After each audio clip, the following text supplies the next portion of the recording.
یہ وہ اشرہ ہے جس میں لیلۃ القدر بھی آنے والی ہے۔ حضرت عائشہ صدیقہ رضی اللہ تعالیٰ عنہ بیان فرماتی ہیں کہ میں نے حضرت صلی اللہ علیہ وآلہ وسلم سے پوچھا، اے رسول اللہ، اگر مجھے معلوم ہو جائے کہ یہ لیلۃ القدر ہے تو میں اس میں کیا دعا مانگوں؟ اس پر حضور صلی اللہ علیہ وآلہ وسلم نے فرمایا، تو یوں دعا کرنا، اے میرے خدا، تو بخشنے والا ہے، بخشش کو پسند کرتا ہے، مجھے بخش دے اور میرے گناہ معاف کر دے۔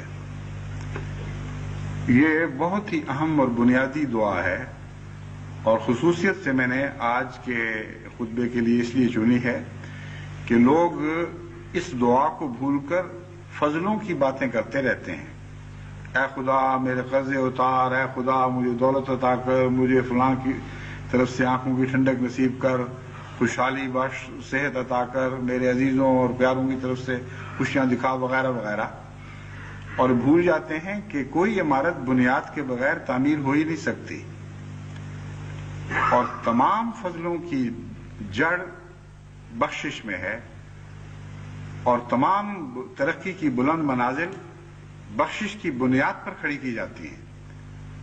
اگر ایک انسان اپنے گناہوں سے غافل ہو اور یہ خیال کرے کہ کوئی فرق نہیں پڑتا، ہو گیا جو ہو گیا، اور فضلوں کی باتیں کرتا ہو، وہ جاہل ہے، اس کو پتہ نہیں کہ اس کی دعا بخشش کے بغیر قبول ہو ہی نہیں سکتی۔ صاف سطح ہوگی تو پھر اللہ کے فضل اس پر نازل ہوں گے۔ پہلے ایک کپڑے کو دھویا جاتا ہے، پھر رنگ چڑھائے جاتے ہیں۔ گندے کپڑے پر تو کوئی رنگ نہیں چڑھتا۔ بس بخشش کی دعا سب سے اہم دعا ہے، اور حضرت اقدس محمد رسول اللہ صلی اللہ علیہ وآلہ وسلم نے لیلۃ القدر میں، جو ساری زندگی سے بہتر ایک رات ہے، جس کے متعلق قرآن کریم میں پتہ چلتا ہے کہ ایسی رات ہے وہ نصیب ہو جائے تو ساری زندگی کی اس کی بن سنور جاتی ہے، زندگی کی ساری محنتیں کام آ جاتی ہیں۔ اس رات کے خاص لمحوں کے لیے حضور صلی اللہ علیہ وآلہ وسلم نے یہ دعا تجویز فرمائی کہ عائشہ یہ دعا کیا کرو، اے میرے خدا، تو بخشنے والا ہے، بخشش کو پسند کرتا ہے، مجھے بخش دے اور میرے گناہ معاف کر دے۔ اس دعا کے وقت اگر ایک انسان صرف لفظی طور پر اس دعا سے گزر نہ جائے، بلکہ اپنے ذہن میں اپنے گناہوں کو حاضر کرے، تو ایک بڑی لمبی مشقت کی رات درپیش ہوگی، کیونکہ انسان جتنا کھودتا ہے بچپن سے لے کر اپنے اس عمر تک جس میں وہ پہنچا ہوا ہو، اس کو کثرت سے گناہ اندر سے نکلتے ہوئے دکھائی دیں گے۔ بعض وقت یوں لگتا ہے کہ جیسے سیاہ لباس میں ملبوس گناہوں نے ایک جلوس نکال دیا ہے، اور ہر گناہ ایسا ہے جو انسان کی ہلاکت کے لیے کافی ہے اور نافرمانی پر مبنی ہے۔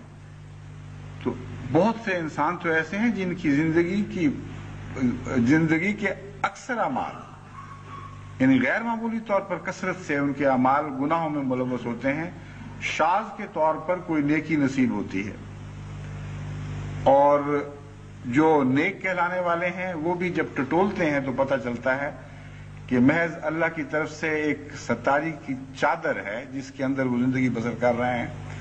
لیکن اگر ان کا اپنا حال دنیا کے سامنے ظاہر ہو جائے تو دنیا میں مکروہ ترین انسان شمار کیے جائیں۔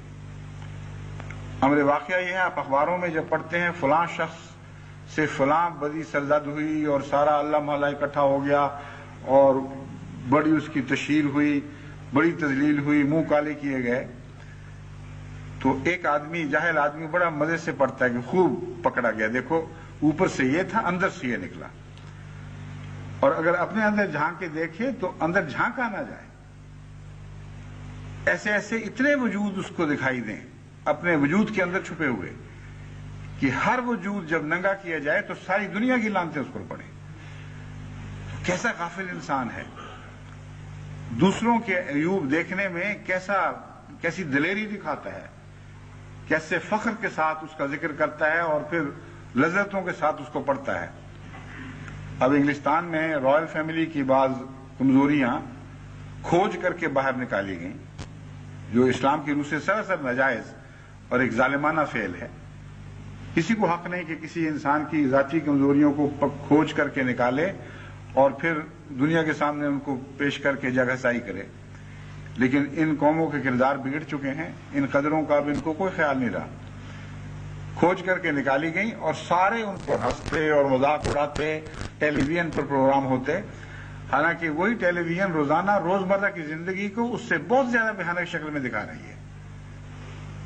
وہ جرائم جو گھر گھر میں ہر وجود کی زندگی کا حصہ بن چکے ہیں، وہ اگر فلاں سے سرزد ہو جائے تو ساری دنیا ہنستی اور مذاق اڑاتی. یہ دوگلاپن، یہ منافقت انسانی زندگی کا حصہ بنی ہوئی ہے، اور منافق خدا کے ہاں قبول نہیں ہو سکتا. اس لیے مغفرت کی دعا کے وقت یہ بات مد نظر رکھیں کہ یہ درست ہے کہ اللہ تعالیٰ کی ستاری نے آپ کو ڈھانپ رکھا ہے. یہ درست ہے کہ اللہ تعالیٰ کی ستاری آپ کو یہ بھی اجازت نہیں دیتی کہ اپنے جرائم دنیا کے سامنے پیش کریں، اور اس کو بھی خدا کراہت سے دیکھتا ہے اور ناشکری سمجھتا ہے. لیکن اپنے حضور تو اپنے گناہ پیش کریں. اگر آپ کی آنکھوں کے سامنے آپ کے گناہ نہیں آئیں گے تو خدا کے حضور کس طرح پیش کر کے مغفرت اور بخشش کی دعائیں مانگیں گے؟ بس فضلوں سے بہت پہلے، بڑی بڑی ترقیات سے بہت پہلے، پیشتر اس کے کہ مقام محمود کی باتیں ہوں، مقام محمود والے کے قدم چھونے کی باتیں ہوں، پہلے اپنے نفس کو تو پاک اور صاف کرنے کے لیے مغفرت کی دعائیں مانگیں. یہ وہ نقطہ ہے جس سے حضرت اقدس محمد رسول اللہ صلی اللہ علیہ وآلہ وسلم نے حضرت عائشہ کو سمجھایا، اور یہ سمجھانا بتاتا ہے کہ کتنا گہرا عرفان تھا حضور صلی اللہ علیہ وسلم میں. کوئی دنیا کا آدمی جب اس سے کہا جائے کہ اگر تمہیں کوئی لمحہ نصیب ہو کہ جب کہا جائے مانگ جو مانگتا ہے تیری دعائیں قبول ہوں گی، تو وہ ضرور ایسی ایسی باتیں سوچے گا، دو جہان کی دولتیں مانگوں، فلاں جنت مانگوں، فلاں چیز مانگوں. اور حضرت محمد رسول اللہ صلی اللہ علیہ وآلہ وسلم جو حقیقی طور پر عارف باللہ تھے، آپ فرماتے ہیں بخشش کی دعا مانگنا، بخشش کے بغیر تمہیں کچھ بھی نہیں مل سکتا. اور حقیقت یہ ہے کہ انسان بخشش کے بغیر ایک زندگی کا سانس لینے کا بھی اہل نہیں ہے. اس کی ساری زندگی حرام کی زندگی ہے، کیونکہ جب خدا کی نافرمانی میں اس کی عطا کردہ نعمتوں سے انسان لذت حاصل کرتا ہے تو وہ حرام کی لذت ہے، اس کی کوئی بھی حقیقت نہیں. ساری زندگی میں وہ زہر گھول دیتی ہے. تو ہم میں سے کوئی بھی ایسا نہیں جو حقیقت میں پاک ہو. تبھی قرآن کریم نے اللہ تعالیٰ فرماتا ہے وَلَا تُزَكُّوا أَنفُسَكُمْ هُوَ أَعْلَمُ بِمَنِ اتَّقَىٰ، کہ تم اپنے آپ کو پاک صاف نہ بنایا کرو. کیا باتیں کرتے ہو تم، کیسے ذکی اور کیسے پاک انسان ہو؟ اللہ کو پتا ہے کہ کون پاک ہے. تم اپنی ماں کے پیٹ میں جب جنین کی صورت میں کروٹیں بدل رہے تھے، اس وقت سے خدا تمہیں جانتا ہے کہ تمہاری حیثیت کیا ہے، تمہارے اندر خلقی کمزوریاں کیا کیا ہیں، جنہوں نے بڑے ہو کر پھر کیا کیا رنگ دکھانے تھے. ان سب باتوں سے اللہ بے خبر ہے. وہی پاک ہے جسے اللہ پاک قرار دے. بس مقام محمود پر غور کرتے ہوئے یہ سارا مضمون سمجھ آتا ہے. حضرت صلی اللہ علیہ وآلہ وسلم نے جو مقام محمود پر فائز تھے، ہمیں بتایا کہ حمد سے پہلے بخشش ضروری ہے، اور بغیر بخشش کے نہ انسان حمد کی اہلیت رکھتا ہے نہ محمود بن سکتا ہے. بس تہجد کی دعاؤں میں سب سے زیادہ اپنی بخشش پر زور دیں، اور جیسا کہ میں نے عرض کیا ہے اپنے سامنے اپنے گناہوں کے جلوس نکالیں اور ایک ایک جگہ ٹھہر کر دیکھیں کہ آپ کیا کرتے رہے ہیں، کس کس جگہ آپ نے اپنے نفس کی غلامی کی ہے اور خدا کی غلامی سے اپنی گردنوں کو آزاد کیا ہے. وہی مقام ہے جہاں آپ نے شیطان کی غلامی کی ہے، اور خدا سے آزادی کا نام شیطان کی غلامی ہے. درمیان میں کوئی چیز نہیں ہے، نو مینز لینڈ کوئی نہیں کہ جہاں آپ دو چار آزادی کی سانس بسر کر سکیں. اگر خدا سے آزاد ہوئے ہیں تو لازماً شیطان کے غلام بنے ہیں. تو ان زنجیروں کو توڑ کر پھینکیں گے تو پھر آزادی کے سانس نصیب ہوں گے، اس کے بغیر کیسے ہو سکتے ہیں.